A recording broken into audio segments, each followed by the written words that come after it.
Dans un petit quartier paisible où les maisons se faisaient face, vivaient Mamadou et Ibrahim, deux voisins qui, malgré leurs différences, partageaient un quotidien marqué par la cordialité. Mamadou, un homme d'une cinquantaine d'années, travaillait comme mécanicien, connu pour son tempérament impulsif. Ibrahim, plus jeune, était un instituteur respecté, calme et réfléchi. Leur relation avait toujours oscillé entre camaraderie et petites disputes, des désaccords sans importance qui disparaissaient aussitôt qu'ils étaient apparus. Pourtant, une tension sous-jacente semblait parfois émerger dans leurs discussions, comme si une étincelle pouvait enflammer leur relation à tout moment.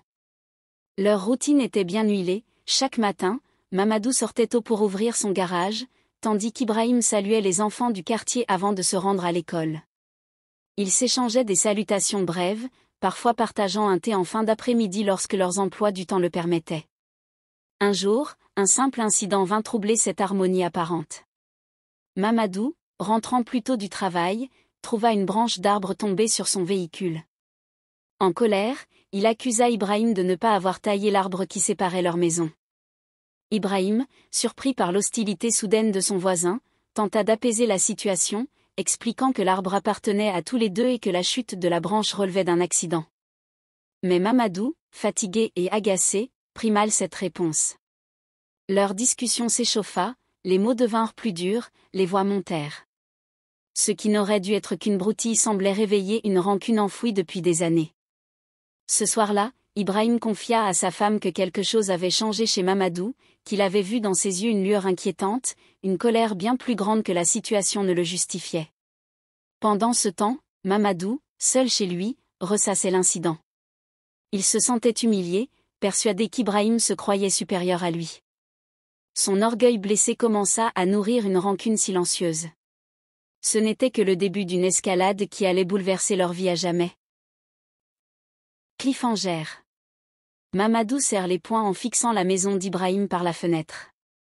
Un jour, il comprendra, murmure-t-il à lui-même. Les jours passèrent, mais la tension entre Mamadou et Ibrahim ne s'apaisa pas. Ce qui aurait pu être une querelle passagère s'envenimait lentement, alimentée par des rancœurs invisibles. Mamadou, autrefois souriant et sociable, devenait de plus en plus distant. Chaque matin, il jetait un regard noir à la maison d'Ibrahim avant de partir au travail. Ibrahim, quant à lui, préférait l'ignorer, espérant que le temps calmerait son voisin. Mais l'hostilité de Mamadou s'intensifiait, prenant des formes de plus en plus sournoises. Les premiers signes du conflit. Un matin, Ibrahim trouva des traces d'huile sous les roues de sa voiture. Un simple accident ? Peut-être. Mais lorsqu'il remarqua plusieurs rayures sur sa portière quelques jours plus tard, il commença à douter. Puis ce furent des murmures. Des voisins lui rapportèrent que Mamadou parlait dans son dos, l'accusant de se croire supérieur, de mépriser les gens du quartier. Ibrahim, peiné, ne comprenait pas pourquoi Mamadou alimentait cette hostilité. Un soir, il décida de lui parler. Il traversa la rue et frappa à sa porte. Mamadou ouvrit, le visage fermé. « Mamadou, que se passe-t-il ? Pourquoi agis-tu ainsi ? » « Agis comment ? » répondit Mamadou, d'un ton sec. « On était voisins, presque amis. Pourquoi chercher des conflits inutiles ? » Mamadou rit nerveusement. « Tu penses que je cherche le conflit ? Regarde-toi, Ibrahim. Toujours à donner des leçons, à croire que tu es meilleur que tout le monde. Tu ne vaux pas mieux que moi ? » Ibrahim fronça les sourcils. « Je n'ai jamais dit ça. »« Mais tu le penses. » Coupa Mamadou, avant de claquer la porte. Ibrahim resta figé un instant. Il comprenait maintenant que cette dispute n'avait rien à voir avec une branche d'arbre. Mamadou ressentait une frustration plus profonde, peut-être liée à ses propres insécurités. Une provocation de trop. Le lendemain, Ibrahim retrouva sa poubelle renversée devant chez lui.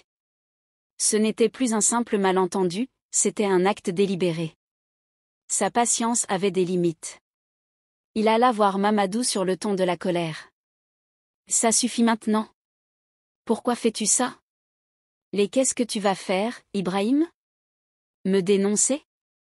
Tu crois que tu peux toujours avoir raison ? » Les voisins commencèrent à s'attrouper, attirés par les cris. « Mamadou, si tu cherches la bagarre, tu la trouveras. s'emporta Ibrahim. Mamadou ricana, mais dans son regard, on pouvait voir une rage contenue, prête à exploser. Les habitants du quartier commencèrent à s'inquiéter. Ils avaient vu des disputes entre voisins, mais celles-ci avaient un goût amer, une intensité qui laissait présager le pire. Cliffhanger. Mamadou, seul dans son garage, serra un outil dans sa main. Il ne me respectera jamais. Il faut que je lui donne une bonne leçon. La tension entre Mamadou et Ibrahim atteignait un point de non-retour. Ce qui n'était qu'une dispute anodine était devenu une guerre silencieuse, alimentée par l'orgueil et la rancune. Les habitants du quartier tentaient de calmer le jeu, conseillant à Ibrahim de laisser couler et à Mamadou de passer à autre chose. Mais les deux hommes étaient trop fiers pour faire le premier pas. Un dernier affrontement. Un soir, alors qu'Ibrahim rentrait tard de l'école, il vit Mamadou assis devant sa maison, le regard sombre. En passant devant lui, Ibrahim sentit son voisin le fixer avec une intensité inhabituelle. « Qu'est-ce que tu regardes » lança-t-il, agacé.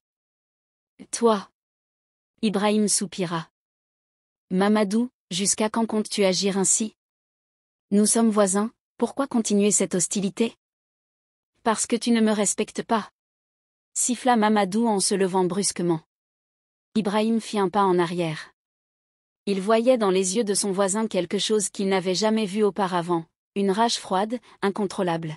« Ce n'est pas une question de respect, Mamadou. C'est toi qui cherches les problèmes là où il n'y en a pas. Je vais te montrer ce que ça fait de ne pas être respecté. » Mamadou s'approcha d'Ibrahim d'un pas menaçant. Mais avant que les choses ne dégénèrent, des voisins intervinrent et les séparèrent. « Et ça suffit.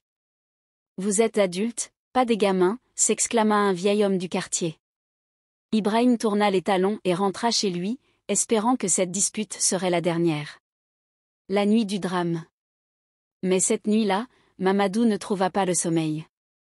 Son cœur battait à toute vitesse, ses pensées tournaient en boucle. Il se sentait humilié devant tout le quartier. Ibrahim se croyait supérieur, et cela, Mamadou ne pouvait plus le supporter. Vers minuit, pris d'une impulsion incontrôlable, il sortit de chez lui en silence. Dans sa main, un objet brillant reflétait la lumière de la lune. Il traversa la rue, s'arrêta devant la maison d'Ibrahim, hésita une seconde, puis frappa à la porte. Ibrahim, réveillé par le bruit, ouvrit sans méfiance. « Mamadou ? Qu'est-ce que tu fais là ?» Mais il n'eut pas le temps de dire un mot de plus. Un éclat de métal fendit l'air. Un cri perça le silence de la nuit. Puis plus rien. Le quartier, endormi, ne se doutait pas encore que la vie de l'un venait d'être arrachée, et que l'autre venait de sceller son destin à jamais. Cliffhanger. Sous le clair de lune, Mamadou fixait le corps d'Ibrahim, réalisant trop tard l'ampleur de son acte. La nuit était glaciale, mais Mamadou ne sentait rien. Il fixait le corps d'Ibrahim, étendu sur le sol, son souffle déjà disparu. Ses mains tremblaient encore, tachées du sang de celui qui avait été son voisin, son rival, son ami. Un silence pesant régnait. Pas un bruit, pas un témoin. Pas encore. La panique s'installe. Mamadou recula d'un pas, le souffle court. Son cœur battait violemment contre sa poitrine. « Qu'ai-je fait » murmura-t-il, la voix brisée. Il regarda autour de lui. Personne ne semblait avoir vu la scène.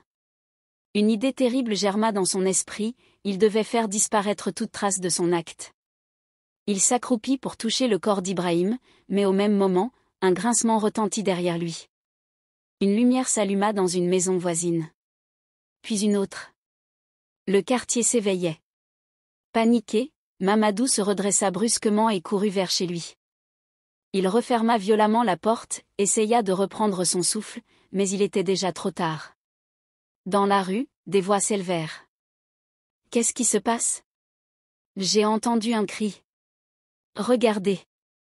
Il y a quelqu'un au sol. » Mamadou plaqua son dos contre la porte de sa maison. Il ferma les yeux, essayant d'étouffer le tumulte qui régnait dehors. Mais il savait que c'était fini. La découverte du crime. Les premiers voisins s'étaient approchés du corps d'Ibrahim. L'un d'eux s'agenouilla et posa une main sur lui avant de crier d'effroi. Il est mort. Quelqu'un l'a tué. Des pleurs retentirent, des cris s'élevèrent. En quelques minutes, tout le quartier était dehors, sous le choc. Parmi eux, la femme d'Ibrahim arriva en courant, encore en robe de nuit. L'Ibrahim. Ibrahim. Réveille-toi. Mais il ne répondait plus. Les gens échangeaient des regards inquiets. Qui avait pu commettre un tel acte? C'est alors que l'un des voisins leva la tête et aperçut une silhouette derrière une fenêtre. Mamadou. Son regard fuyant, son visage pâle, ses mains encore tachées de sang. Un murmure parcourut la foule. Puis, un cri. C'est lui. C'est Mamadou. La fuite impossible. Mamadou comprit que son secret ne tiendrait pas longtemps. Il se précipita vers l'arrière de sa maison, envisageant de s'enfuir. Mais à peine ouvrit-il la porte qu'il se retrouva face à 3 hommes du quartier. « Tu ne vas nulle part, Mamadou », dit l'un d'eux d'une voix glaciale. « Explique-nous ce qui s'est passé », exigea un autre. Mamadou, acculé, tremblait. Il ouvrit la bouche, mais aucun mot ne sortit. Puis, au loin, une sirène de police retentit. Il était trop tard. Cliffhanger. Mamadou sentit ses jambes flancher alors que les gyrophares illuminaient le quartier. Son destin venait de basculer à jamais.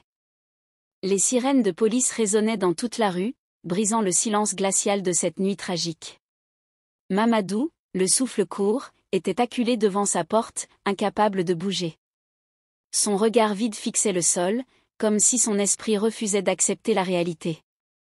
Des voisins le fixaient avec colère, d'autres avec tristesse. La femme d'Ibrahim pleurait bruyamment, agrippant le corps inerte de son mari. La voiture de police s'arrêta brusquement devant la foule. 2 agents en descendirent rapidement, l'un d'eux tenant déjà une paire de menottes. « Où est le suspect ?» demanda l'un des policiers. Un homme du quartier, encore sous le choc, leva le bras et désigna Mamadou. « C'est lui », murmura-t-il. L'instant fatidique. L'un des policiers s'approcha lentement de Mamadou, qui ne tentait ni de fuir ni de se défendre. Son visage semblait figé, vidé de toute émotion. « Mamadou Diallo », dit l'agent d'une voix ferme. Mamadou cligna des yeux, comme s'il sortait d'un cauchemar. « Oui », répondit-il d'une voix brisée. « Vous êtes en état d'arrestation pour le meurtre d'Ibrahim Sissoko. Vous avez le droit de garder le silence ?» Mais Mamadou n'écoutait plus. Il sentit le métal froid des menottes se refermer sur ses poignets. À cet instant, il comprit qu'il venait de tout perdre. Les voisins observaient la scène avec stupeur. Certains murmuraient entre eux, d'autres restaient silencieux, incapables de croire que cette dispute de rien du tout avait conduit à un tel drame. Le regard de la veuve. Alors que les policiers l'emmenaient vers la voiture, Mamadou croisa le regard de la femme d'Ibrahim. Ses yeux étaient pleins de douleur et de haine. « Pourquoi ?» demanda-t-elle dans un souffle. Mamadou ouvrit la bouche, mais aucun mot ne vint. Il n'avait aucune réponse. Car, au fond de lui, il savait que ce meurtre n'avait pas de raison valable. Il avait laissé la colère et l'orgueil dicter ses actes. Le départ vers la prison. Les policiers poussèrent doucement Mamadou à l'arrière de la voiture. Alors que les portes se refermaient sur lui, il jeta un dernier regard à sa maison, au quartier qu'il connaissait depuis des années, et à la vie qu'il ne retrouverait jamais. La voiture démarra, s'éloignant sous les regards lourds de reproches des habitants. Cliffhanger. Mamadou, assis dans la voiture de police, posa son front contre la vitre. « C'est fini », murmura-t-il en fermant les yeux. Les jours qui suivirent furent un tourbillon de procédures et d'interrogatoires. Mamadou, enfermé dans une cellule glaciale, attendait son procès. Chaque nuit, il revoyait la scène en boucle, la lame brillant sous la lune, le cri d'Ibrahim, le silence terrifiant qui avait suivi. Dans la petite ville, l'affaire fit grand bruit.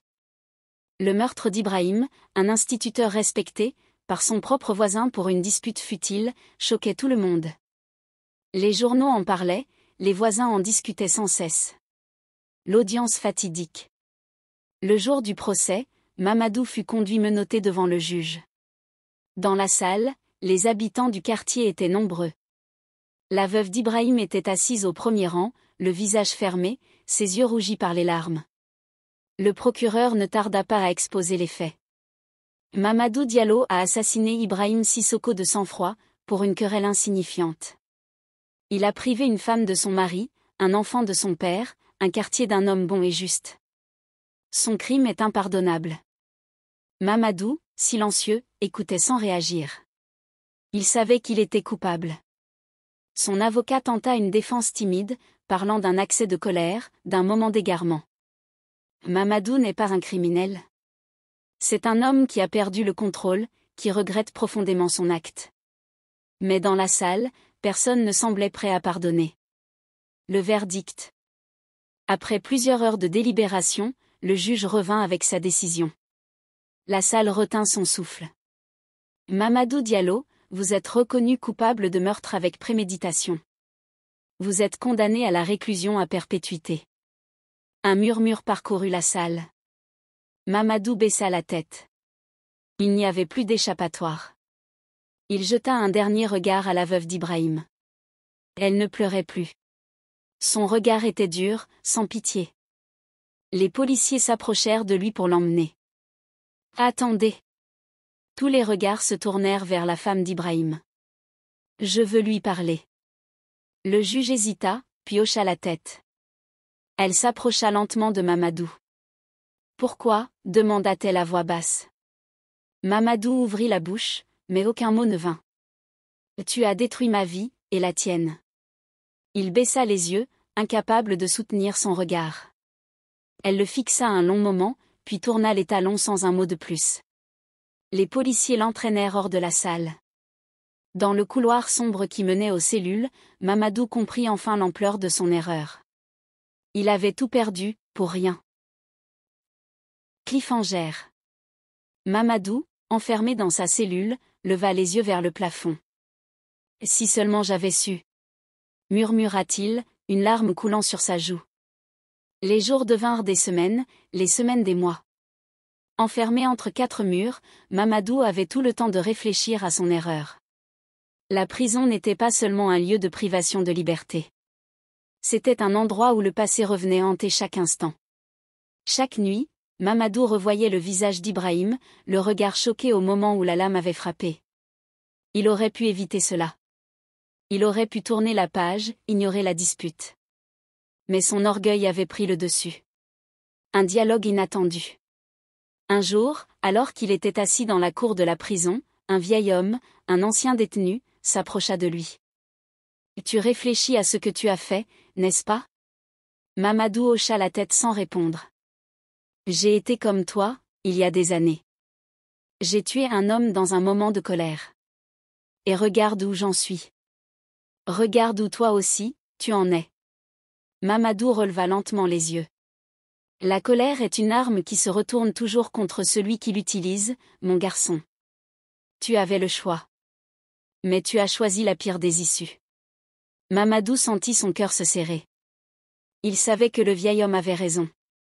La seule chose que tu peux faire maintenant, c'est apprendre de ton erreur et espérer que d'autres éviteront de suivre le même chemin.